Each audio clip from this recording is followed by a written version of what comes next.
10 محرم الحرام کو کربلا کا واقعہ رونما ہوا تو اس موسم میں اطراف و اکناف عالم میں اس حوالے سے بات ہوتی ہے، ذکر کیا جاتا ہے۔ اہل محبت حضرت امام حسین رضی اللہ تعالی عنہ کے حضور خراج عقیدت اور خراج محبت پیش کرتے ہیں۔ یہ حق و باطل کا معرکہ تھا، جھوٹ اور سچ کا مقابلہ تھا، ظلم اور عدل کا ٹکراؤ تھا، خیر اور شر کی لڑائی تھی، دو نظریات کا تصادم تھا۔ ایک طرف امام حسین رضی اللہ تعالی عنہ اور ان کے 72 جانثار تھے، اور دوسری طرف یزید اپنی تمام تر قوت کے ساتھ موجود تھا۔ حضرت امام حسین رضی اللہ تعالی عنہ سے مسلسل آخری وقت تک بیعت کا اسرار رہا، اور آپ آخری سانس تک یزید کی بیعت سے انکار کرتے رہے۔ حضرت امام حسین رضی اللہ تعالیٰ عنہ لڑائی کے لیے نہیں آئے تھے، ورنہ خواتین اور بچے ساتھ لانے کا کوئی مقصد نہیں تھا۔ آلات حرب و ضرب بھی نہیں تھے۔ عرب جو اپنے ساتھ سفر پہ معمول کی تلواریں اور اسلحہ جات رکھتے ہیں وہی تھے، اور آپ کو پیشکش بھی کی گئی۔ ترماح بن عدی بن حاتم نے، یہ حاتم تائی کا پوتا تھا، کہا کہ آپ میرے ساتھ ہمارے علاقے میں چلے جائیں۔ جب مختلف بادشاہوں نے عرب پر قبضہ کیا تو ہمارے قبائلی علاقے اس وقت بھی ان سے محفوظ رہے۔ ہم آزاد قبائل ہیں، میں چند دنوں میں آپ کی پشت پر 30,000 کا لشکر کھڑا کر دوں گا جو جانثار ہوگا۔ لیکن حضرت امام حسین رضی اللہ تعالیٰ عنہ نے ترماح بن عدی کی اس پیشکش کو قبول نہیں کیا اور آگے بڑھے۔ دشت نینوا میں، جسے دشت کربلا بھی کہتے ہیں، حر بن یزید ریاحی 500 سواروں کو ساتھ لے کر کے حضرت امام حسین کو محصور کر دیتا ہے، اور پھر یزید کا لشکر وہاں جمع ہونا شروع ہو جاتا ہے۔ 22,000 یا 30,000 کا لشکر امام حسین رضی اللہ تعالی عنہ کے اطراف میں لگا دیا گیا۔ 3 دن تک اس خانوادے کے لیے پانی بند کر دیا گیا۔ پانی کے بغیر تو انسان کی زندگی معطل ہو جاتی ہے، اور 3 دن کی مسلسل پیاس، اور پیاس میں بلکتے 6 ماہ کے بچے، خواتین اور بوڑھے۔ لیکن عزیمت کی راہوں کے یہ مسافر کسی صورت بھی یزید سے بیعت کرنے پہ آمادہ نہ ہوئے۔ یہ ایک حیلہ تھا کہ پانی بند کریں گے، بچے بلکیں گے، خواتین بے چین ہو جائیں گی تو یہ مجبور کر دیے جائیں گے۔ لیکن کہا تم جو کرنا ہے کرو۔ یہ بات طے شدہ ہے کہ ہم یزید سے بیعت نہیں کریں گے۔ پھر 3 ماہ پانی بند کرنے کے بعد حضرت امام حسین رضی اللہ تعالیٰ عنہ اور ان کے خاندان کو جس طرح ذبح کیا گیا، یہ ایک دردناک کہانی ہے۔ 72 افراد کربلا میں شہید کر دیے گئے۔ اہل حق کا یہ قافلہ بھوک اور پیاس سے نڈھال تھا، لیکن عزیمت کی راہوں کا یہ مسافر سرنگوں نہیں ہوا اور یزید کے ہاتھ پہ بیعت نہیں کی۔ امام حسین رضی اللہ تعالی عنہ آپ کے بیٹے، بھائی، بھتیجے، بھانجے، اعیان و انصار، محبین شہید کر دیے گئے۔ 70 لوگ آپ سے پہلے شہید کیے گئے، پھر امام حسین رضی اللہ تعالی عنہ شہید کر دیے گئے۔ سوید نامی ایک زخمی وہ چھری لے کر کے حملہ آور ہوئے اور وہ بھی شہید کر دیے گئے. یہ کربلا کے آخری شہید تھے جو حضرت امام حسین کے بعد شہید ہوئے. لیکن ان کی خون آشام تلواروں کی ابھی پیاس نہیں بجھی اور ان کی آتش غیظ و غضب ابھی ٹھنڈی نہیں ہوئی. شمز الجوشن حضرت علی اوسط جنہیں امام زین العابدین کے نام سے دنیا جانتی ہے، 14 سال کی عمر میں تھے، بیمار تھے، خیمے میں گھس کے ان کو بھی شہید کرنے لگا. تو حمید بن مسلم نے کہا کہ کیا بچوں کو بھی شہید کیا جائے گا؟ تو وہ رک گیا. عمر بن سعد کے حکم نامے سے مقدس لاشوں پر گھوڑے دوڑائے گئے، حتیٰ کہ ان کی ہڈیاں چور چور ہو گئیں اور شہیدوں کے سر نیزوں پہ چڑھا دیے گئے. حسین ابن علی اور ان کے آیان و انصار کاٹ دیے گئے. فتح کے نقارے بجے، جشن منائے گئے اور یہ قافلہ کربلا سے کوفے کی جانب روانہ ہوا. شہیدوں کے سر نیزوں پہ آگے آگے چل رہے ہیں اور اونٹوں کے اوپر حضور کی بیٹیاں، حضور کی شہزادیاں اور حضرت امام زین العابدین کو باندھا گیا ہے. اور یہ تقدس مآب قافلہ کوفے پہنچتا ہے. ابن زیاد بہت خوش تھا کہ جیسے اس نے کوئی بہت بڑا کام کر لیا ہو. نواسہ رسول کا سر ایک تشت میں رکھا اس کے سامنے تھا اور وہ چھڑی سے آپ کے ہونٹوں اور آپ کے دانتوں پر ضرب لگاتا. حضرت زید بن ارقم رضی اللہ تعالی عنہ صحابی رسول اس مجلس میں موجود تھے. وہ کھڑے ہو گئے، غصے سے ان کا بدن کانپ رہا تھا اور آپ نے کہا، ظالم، چھڑی کو یہاں سے ہٹا لے. میں نے خود ان آنکھوں سے رسول اللہ کو یہ ہونٹ چومتے ہوئے دیکھا ہے. ابن زیاد غصے میں بپھرا ہوا بولا، اگر تو بوڑھا نہ ہوتا تو میں تیری گردن اڑا دیتا. حضرت زید بن ارقم روتے ہوئے دربار سے باہر نکلے اور ساتھ اہل کوفہ کو مخاطب کر کے کہا کہ اہل کوفہ، تم نے حسین ابن علی کو شہید کر دیا اور ابن مرجانہ کے غلام بن گئے. حضرت زینب سلام اللہ علیہا ایک کونے میں بیٹھی تھی، پرانے کپڑوں میں ملبوس. ایک وہ وقت بھی تھا کہ سیدہ زینب سلام اللہ علیہا جب کوفے میں آئیں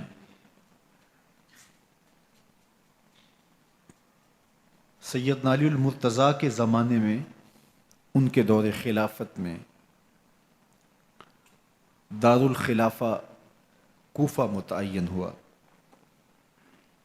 تو یہ مدینے سے کوفے آئیں تو اس وقت کوفے کی معزز خواتین نے ان کا استقبال کیا. خلیفۃ المسلمین کی شہزادی، رسول اللہ کی بیٹی سیدہ فاطمہ الزہرا کا عکس حضرت زینب سلام اللہ علیہا کوفے میں داخل ہوئیں. تکریم، عزت اور وقار کے ساتھ آپ کا استقبال کیا گیا اور آپ خواتین کو درس قرآن دیتی، حضور کی شریعت سکھاتی.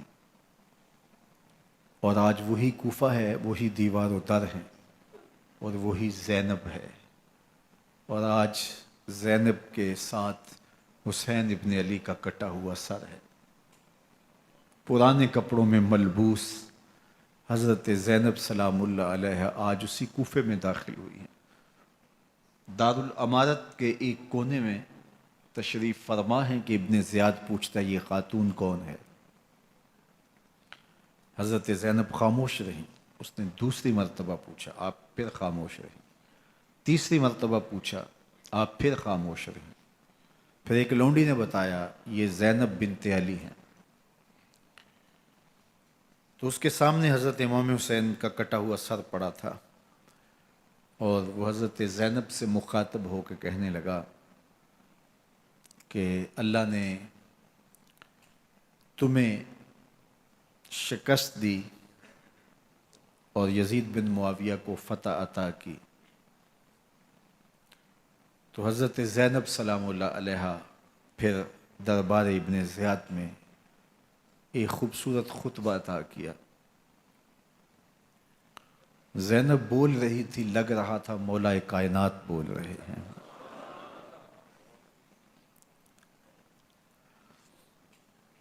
یہ خطبہ بامر مجبوری تھا، ابن زیاد کی خرافات کا جواب تھا۔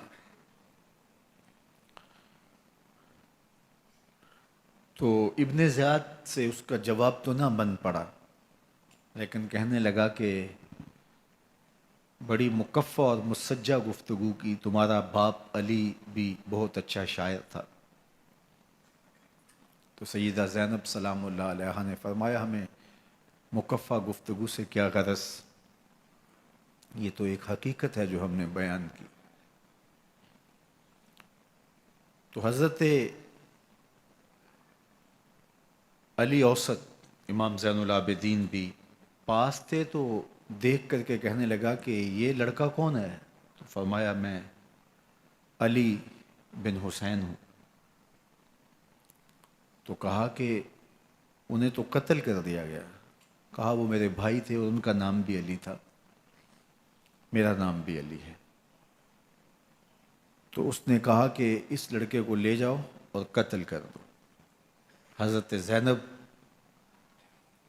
علی اوسط امام زین العابدین کے ساتھ چمٹ گئیں اور کہا کہ اگر تم اسے قتل کرو گے تو اس کے ساتھ مجھے بھی قتل کرنا ہوگا۔ تو ابن زیاد کہنے لگا کہ یہ عورت سچ کہتی ہے، واقعی اس کے جذبات یہی ہیں۔ اور الصلاۃ جامعہ کی پکار کے ساتھ مسجد کوفہ میں آ گیا۔ کوفے کے لوگ سارے ابن زیاد کے سامنے تھے۔ امام حسین کا کٹا ہوا سر ابن زیاد کے سامنے تھا، اور اس نے کہا کہ اللہ نے یزید بن معاویہ کو فتح دی اور کذاب ابن کذاب معاذ اللہ حسین ابن علی کو شکست دی۔ جب اس نے یہ بات کہی تو عبداللہ بن عفیف الازدی رضی اللہ تعالی عنہ موجود تھے، وہ کھڑے ہو گئے۔ غصے سے ان کا بدن کانپ رہا تھا، اور آپ نے پوری ہمت کے ساتھ ابن زیاد کو جواب دیتے ہوئے کہا، ظالم، حسین سچا، حسین کا باپ بھی سچا، تو جھوٹا، تیرا باپ بھی جھوٹا، جس نے تجھے امیر بنایا وہ بھی جھوٹا۔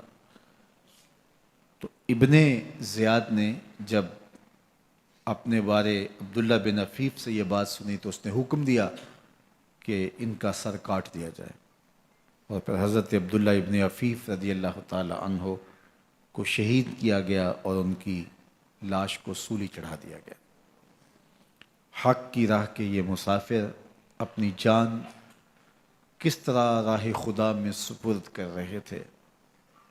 اہل کوفہ سہمے ہوئے، ڈرے ہوئے ابن زیاد کے دربار میں بیٹھے تھے، اور امام حسین رضی اللہ تعالی عنہ کے قتل کا، ان کی شہادت کا انہیں دکھ تو تھا، لیکن ان کے اندر ہمت، طاقت اور توانائی نہیں تھی۔ ان کی تلواریں یزید کے ساتھ رہیں اور دل امام حسین رضی اللہ تعالی عنہ کے ساتھ رکھنے کی بات کرتے تھے۔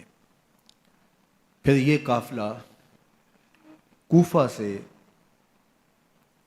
چلتے چلتے دمشق کی جانب عازم سفر ہوا۔ ایک اونٹ پہ تین تین لوگوں کو سوار کیا گیا تھا۔ امام زین العابدین کو سوار بھی کیا گیا اور بدن پر زنجیریں بھی باندھی گئیں، جکڑ کر کے سواری پہ بٹھایا گیا۔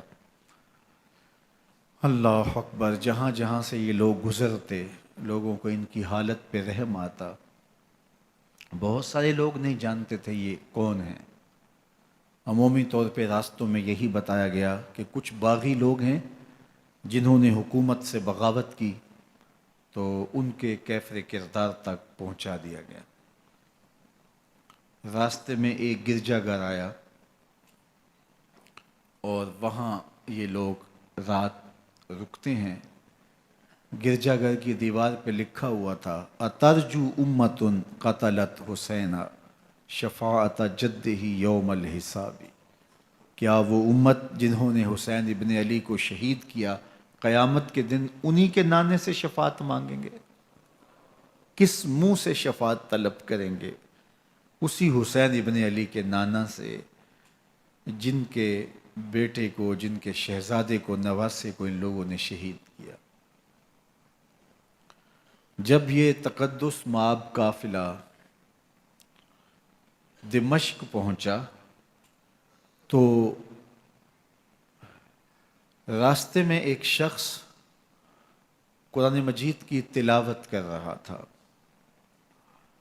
اپنے مکان کی چھت پہ بیٹھ کے تلاوت کر رہا تھا، اور یہ قافلہ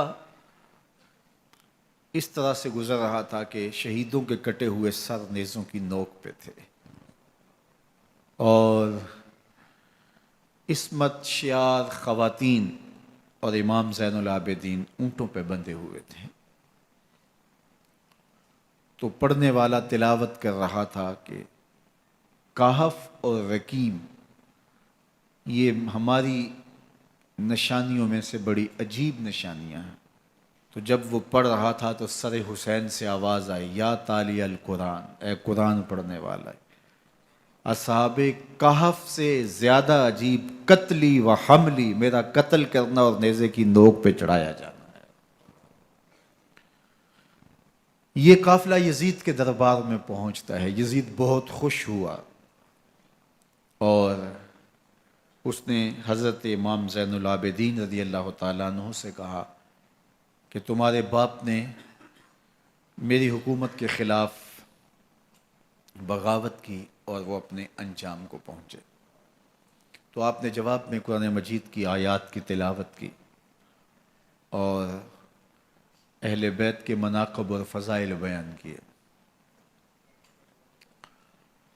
سیدہ زینب سلام اللہ علیہا کا ایک خطبہ اہل بیت کی عظمت، مناقب اور فضائل میں یزید کے دربار میں اپنی انوکھی اور البیلی شان رکھتا ہے۔ یزید پہلے تو خوش ہوا، لیکن جب اس نے لوگوں کے چہرے دیکھے تو وہ پریشان ہو گیا، حتیٰ کہ یزید کے دربار میں ایک عیسائی سفیر آیا ہوا تھا، تو اس نے جب کٹے ہوئے سر دیکھے اور خستہ حال سادات کی شہزادیوں کو دیکھا تو اس نے کہا یہ کون لوگ ہیں؟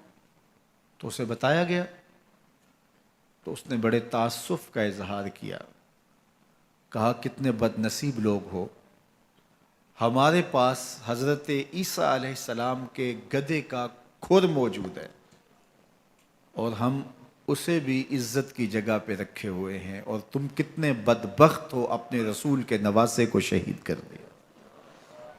بے مروت بے وفا تیرا بھی کیا افسانہ ہے، جس نے اپنی ہی شمع کو گل کیا تو وہ پروانہ ہے۔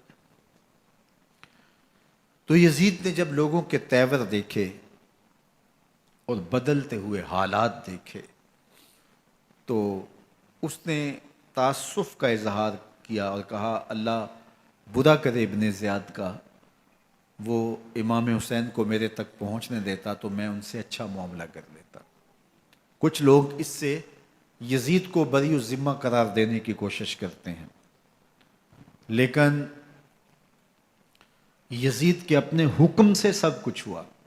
ابن اسیر نے لکھا ہے کہ جب یزید مرا تو ابن زیاد دمشق آ رہا تھا، اس کے ساتھ مسافر بن شریح بھی تھا، تو اچانک وہ کچھ سوچنے لگا۔ تو مسافر بن شریح نے کہا کہ ابن زیاد میں تمہیں بتاؤں تم کیا سوچ رہے ہو؟ کہا بتاؤ۔ کہا تم یہ سوچ رہے ہو کہ میں نے نواسہ رسول کو شہید کیوں کیا؟ تو کہنے لگا کہ یہ مجھے یزید کا حکم تھا، اور اگر میں نواسہ رسول کو شہید نہ کرتا تو وہ مجھے قتل کر دیتا۔ اور جب مسلم بن عقبہ کو مدینہ المنورہ کی حرمت کو پامال کرنے کے لیے اور حضرت عبداللہ ابن زبیر رضی اللہ تعالیٰ عنہ کی خلافت کے اعلان کے بعد مکہ المکرمہ پر حملے کے لیے جو یزید نے بھیجا، تو اس سے قبل اس نے ابن زیاد کو کہا کہ یہ کام تم کرو۔ تو ابن زیاد نے جو جواب دیا وہ یہ تھا کہ میں تمہارے کہنے پہ پہلے ہی نواسہ رسول کو شہید کر چکا ہوں، اب نواسہ رسول کو شہید کرنا اور کعبۃ اللہ کی حرمت کو پامال کرنا، یہ دو چیزیں میں جمع نہیں کروں گا، اور اس نے بادشاہ کے حکم کا انکار کر دیا۔ تو یزید نے امام حسین رضی اللہ تعالیٰ عنہ کی شہادت کا حکم دیا تھا ابن زیاد کو، اور یہ دو گواہیاں میں نے ابن زیاد سے آپ کے سامنے رکھی۔ باقی اس کا یہ سیاسی پینترا کہ وہ تعصب کا اظہار کرے، تو قاتل کی پشیمانی مقتول کی اہمیت تو بڑھا سکتی ہے، لیکن قاتل کے دامن سے قتل کا داغ نہیں دھو سکتی۔ تو حضرت امام حسین رضی اللہ تعالی عنہ کا قتل یزید کو اب نظر آ رہا تھا مجھے بہت مہنگا پڑے گا، آخرت تو برباد ہوئی ہی ہوئی، دنیا بھی میں نے برباد کر لی، اور میری حکومت بھی مستحکم نہیں رہ سکے گی۔ تو اب اس نے یہ کہنا شروع کر دیا کہ خدا برا کرے ابن مرجانہ کا کہ وہ راستہ دے دیتا اور امام حسین کو میرے تک پہنچ دیتا۔ حضرت امام زین العابدین سے اب وہ لجاجت کرنے لگا اور کہنے لگا کہ حضرت آپ کچھ ارشاد فرمائیے۔ تو آپ نے تین چیزیں ارشاد کی۔ آپ نے فرمایا ایک تو ہمیں خیریت سے مدینے بھیج دو، اور دوسری بات کہ قاتلان حسین کو ان کے کیفر کردار تک پہنچاؤ، اور تیسری بات مجھے دمشق کی جامعہ مسجد میں خطبہ جمعہ کی اجازت دو۔ اس نے کہا کہ خطبہ جمعہ کی اجازت بھی دیتا ہوں، آپ کو خیریت سے مدینہ المنورہ بھی روانہ کر دیا جائے گا، لیکن قاتلان حسین کو کیفر کردار تک پہنچانا یہ میرے بس میں نہیں ہے، یہ ممکن نہیں ہے۔ اب مجھے بتائیے، حاکم وقت ہو اور اتنا بڑا سانحہ اور واقعہ ہو گیا ہو، تو وہ وہیں کھڑے کھڑے معذرت کر لے کہ یہ اس بات کو رہنے دو، تو اس کا مطلب سمجھنے میں کسی بھی باشعور شخص کو دیر نہیں لگتی۔ اسے چاہیے تھا کہ وہ کہتا کہ میں اس کی تحقیق کروا کے جو بھی مجرم ہے وہ کیفر کردار تک پہنچے گا، اور آپ نہ بھی کہتے تو یہ میں کرتا چونکہ میں حاکم وقت ہوں۔ لیکن اس نے فوراً کہا کہ یہ ممکن نہیں ہے، تو اس کا مطلب کیا کہ مجرم میں خود ہوں، تو میں اس سے جو ہے وہ بچنا چاہتا ہوں۔ تو اس نے حضرت امام زین العابدین کو کہا دو شرطیں تو قبول ہیں، لیکن یہ تیسری شرط قبول نہیں ہے اور یہ ممکن نہیں ہے۔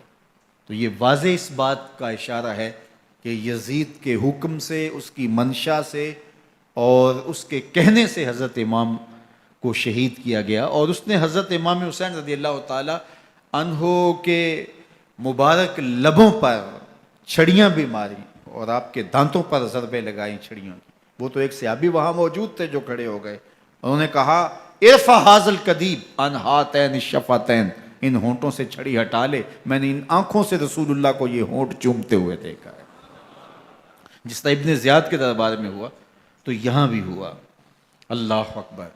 تو یزید اپنے تئیں خوش تھا، لیکن لوگوں کے احتجاج کی سکت نہیں لا سکتا تھا کہ نواسہ رسول کو شہید کر دیا گیا، تو وہ یوں اپنی بات کو چھپانا چاہتا تھا، اور بات ابن مرجانہ ابن زیاد پہ ڈالنا چاہتا، لیکن ابن زیاد کہتا ہے کہ اگر یزید کے کہنے پہ میں امام حسین کو قتل نہ کرتا تو میں قتل کر دیا جاتا، اور میں غزوہ کعبہ اور قتل امام حسین دونوں کو جمع نہیں کر سکتا، لہٰذا اب میں یزید کا یہ حکم نہیں مانوں گا، اس نے پہلے مجھ سے بہت بڑی زیادتی کروائی ہے۔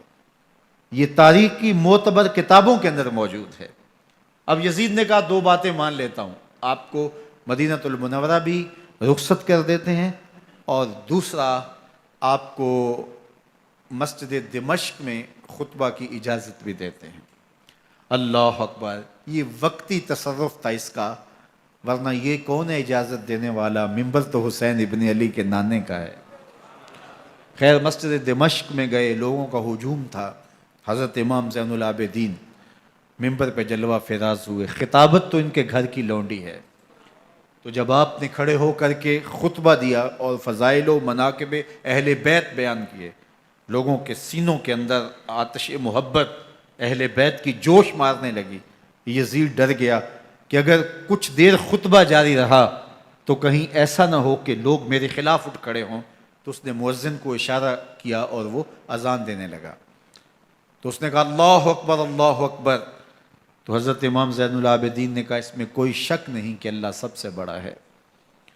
پھر کہا اشہد اللہ الہ الا اللہ، تو امام زین العابدین نے فرمایا کہ ہم نے اس بات کی اپنے خون سے گواہی دی ہے کہ اللہ کے علاوہ کوئی معبود نہیں ہے۔ پھر اس نے کہا اشہد ان محمد رسول اللہ، تو حضرت امام زین العابدین نے یزید کی آنکھوں میں آنکھیں ڈال کے کہا یزید دیکھ، اذان میں تیرے نانے کا نام ہے یا میرے نانے کا نام ہے؟ تو حسین ابن علی رضی اللہ تعالیٰ عنہ کا نام کبھی بھی مٹنے والا نہ زیاد کا وہ ستم رہا، نہ یزید کی رہی وہ جفا، رہا تو نام حسین جسے زندہ رکھتی ہے کربلا۔ یزید نے امام حسین رضی اللہ تعالیٰ عنہ کو راستے سے ہٹا دیا، اس کا خیال تھا کہ یہ باغی ہیں اور میں ان کو کچل دوں۔ حضرت امام حسین شہید کر دیے گئے، ان کا خاندان شہید کر دیا گیا۔ صرف 14 سال کے امام زین العابدین رضی اللہ تعالی عنہ اس حادثے میں، اس واقعہ میں جو ہے وہ بچے، اور سب سے زیادہ دکھ اپنی آنکھوں سے انہوں نے دیکھے، کربلا کا منظر بھی دیکھا، کوفے کا دارالعمارہ بھی دیکھا، اور دمشق کا دربار یزید بھی دیکھا، اور پھر یہاں سے مدینے پہنچ کر اہل مدینہ سے جو سامنا ہوا امام زین العابدین نے وہ لمحے بھی دیکھے۔ کہتے ہیں اس واقعہ کربلا کے بعد حضرت امام زین العابدین کبھی ہنسے نہیں تھے، جب بھی پانی پینے لگتے تو رو پڑتے، انہیں شاید سکینہ کی پیاس یاد آ جاتی تھی۔ امام زین العابدین کا رنگ زرد ہو جاتا جب کربلا کی یاد آتی، اور بسا اوقات شہر سے وحشت ہونے لگتی اور دور باہر نکل جاتے اور جا کر کے وہاں خیمہ گاڑ لیتے اور مہینہ مہینہ وہاں ذکر و فکر اور عبادت میں لگے رہتے۔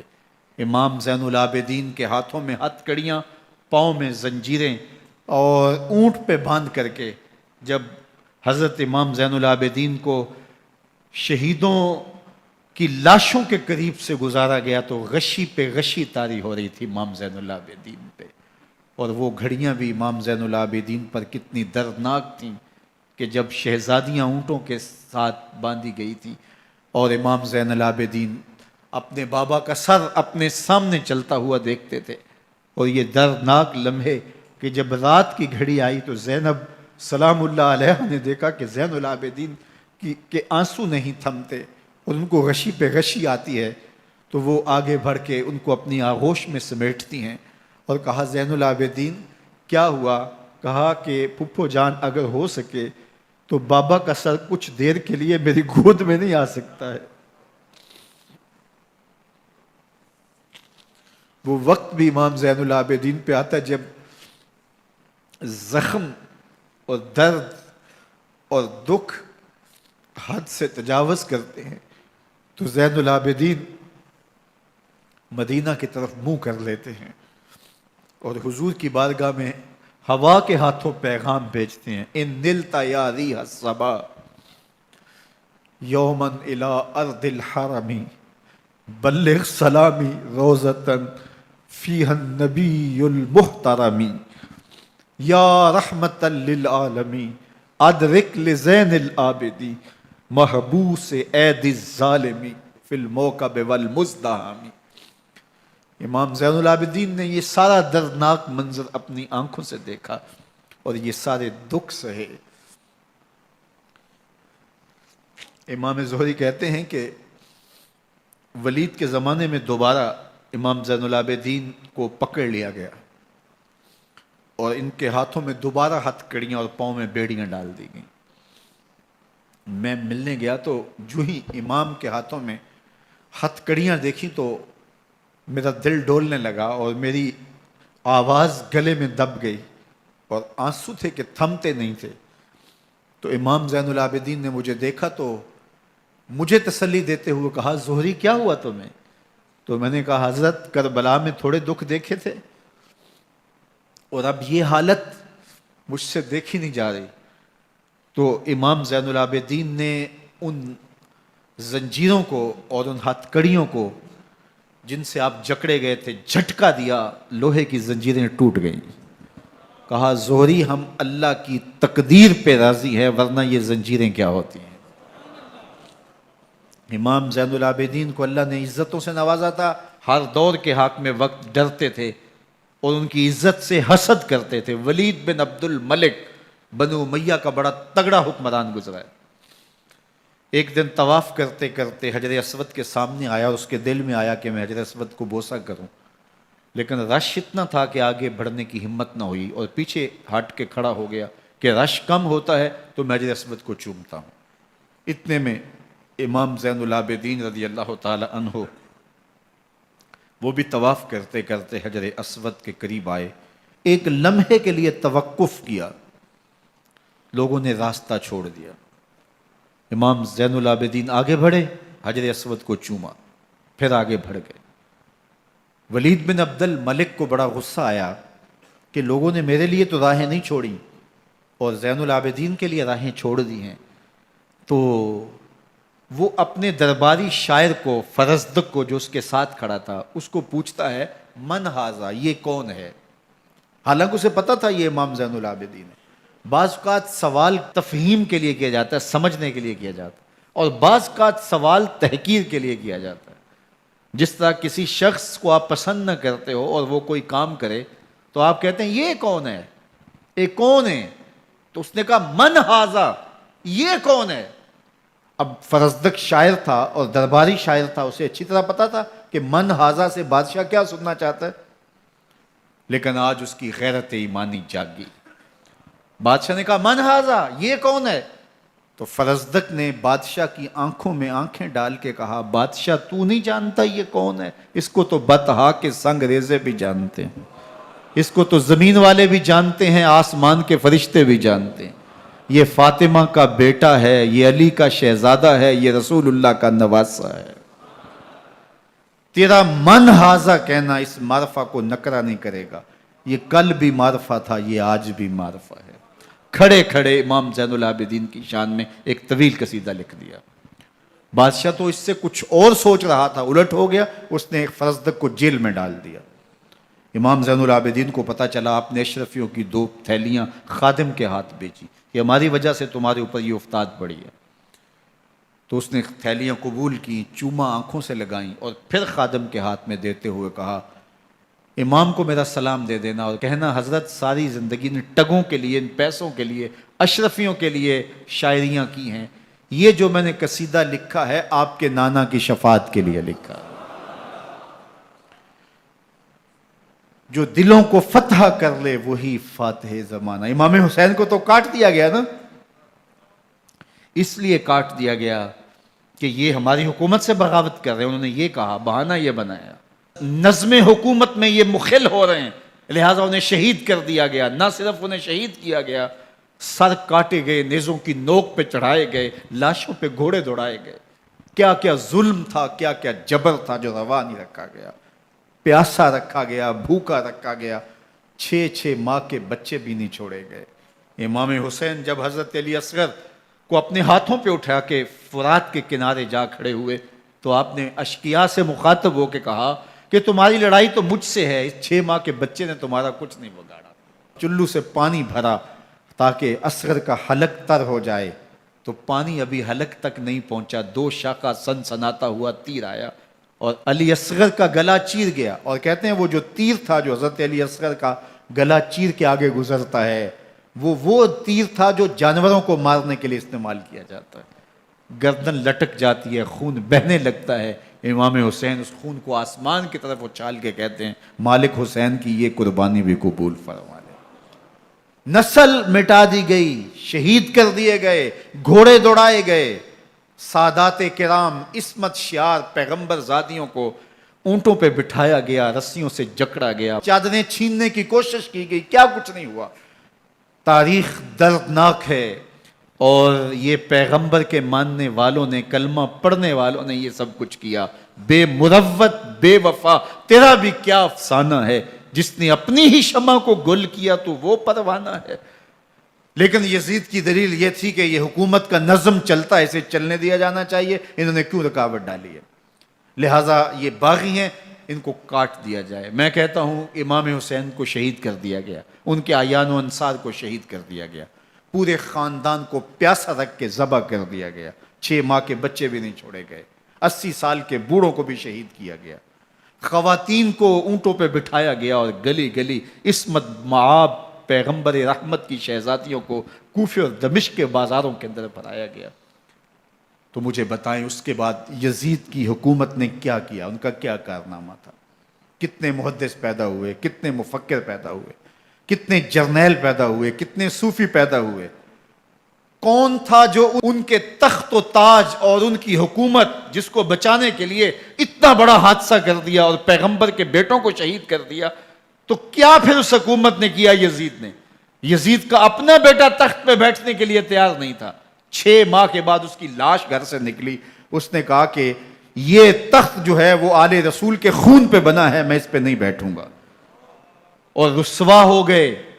اور یزید جس کو زوم تھا کہ میں اتنی بڑی سلطنت کا مالک ہوں، اس کو بچانا ہے، اس سلطنت نے اسلام کے لیے کیا کیا؟ مجھے بتاؤ، کون سے جرنیل پیدا کیے، کون سے حکمران پیدا کیے، اس نے کون سے توانا لوگ پیدا کیے، کون سے محدث، کون سے مفکر، کون سے مسلح پیدا کیے؟ اور جس خاندان کو کاٹ دیا گیا، صرف ایک 14 سال کا علی اوسط زین العابدین بچا۔ اور ذرا حسین ابن علی کی نسل دیکھو، جعفر صادق کس نسل سے ہیں، باقر العلوم کس نسل سے ہیں، حضرت غوث اعظم کس کے شہزادے ہیں، حضرت داتا گنج بخش علی حجویری کس کے بیٹے ہیں، اور حضرت معین الدین چشتی اجمیری کس کے بیٹے ہیں؟ آج زمانے کو جو بھی دیا ہے حسین کے بیٹوں نے دیا ہے۔ یزید تخت بچا کر بھی امت کو کچھ نہ دے سکا، اور امام حسین نے سب کچھ لٹا کے امت کو ایمان کی بہاریں عطا کر دی۔ آج جہاں بھی منبر و محراب کی رونق نظر آ رہی ہے، اس کے پیچھے حسین کا کوئی بیٹا کھڑا ہوا نظر آئے گا۔ اللہ اکبر! اس دین کے خاکے میں رنگ ہی حسین ابن علی کے خون نے بھرا ہے۔ حسین اگر نہ شہید ہوتا تو آج گھر گھر یزید ہوتا، اسلام کی عظمت عیاں نہ ہوتی، خدا کے گھر میں اذان نہ ہوتی، بار الہ نوحہ سناتا پھرتا، تا روز جزا اشک بہاتا پھرتا، امداد نہ کرتے اگر کربلا میں حسین، اسلام تیرا ٹھوکریں کھاتا۔